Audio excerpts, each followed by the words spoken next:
What does it say for Emmanuel? Stop right there.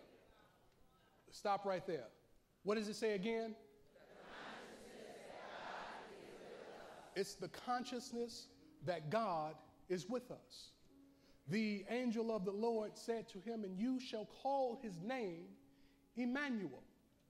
You shall call his name Emmanuel. His name or his nature shall be the realization that God is with us.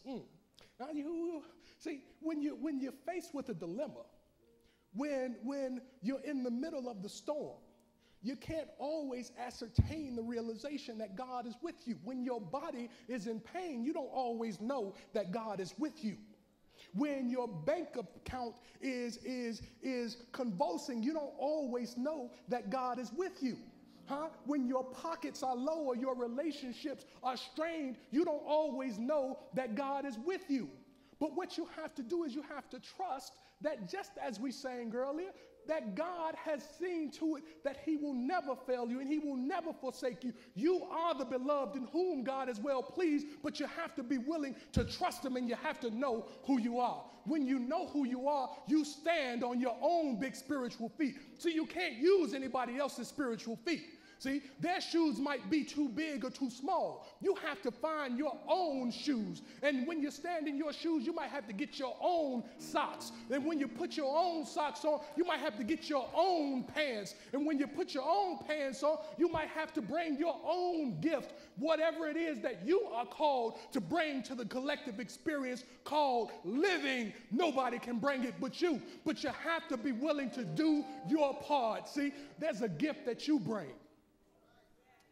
And sometimes you don't realize what your gift is until after you've been through the dilemma. Sometimes you don't know how powerful you are until after you've been through the storm. When we had the 1390 concert, I did an interview afterward, and the interviewer said, "Well, what is it about Christ Universal Temple would you say that is consistent with almost the rest of the religious world?"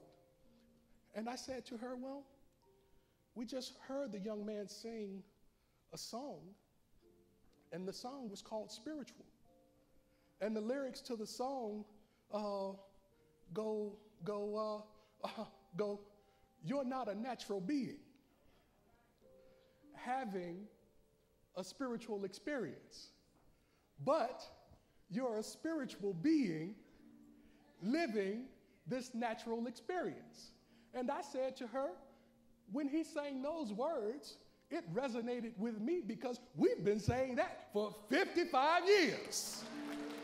I said to her, it sounds to me like the religious world is starting to catch up with where we've been, and I don't mean Hines.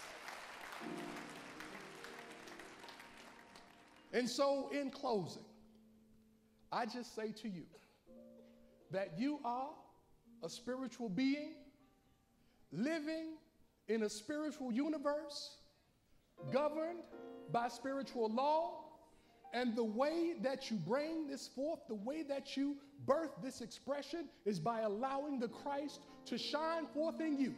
The light of God surrounds you, and the love of God enfolds you. The power of God protects you, and the presence of God watches over you. Wherever you are, God is. Now trust it. God bless you.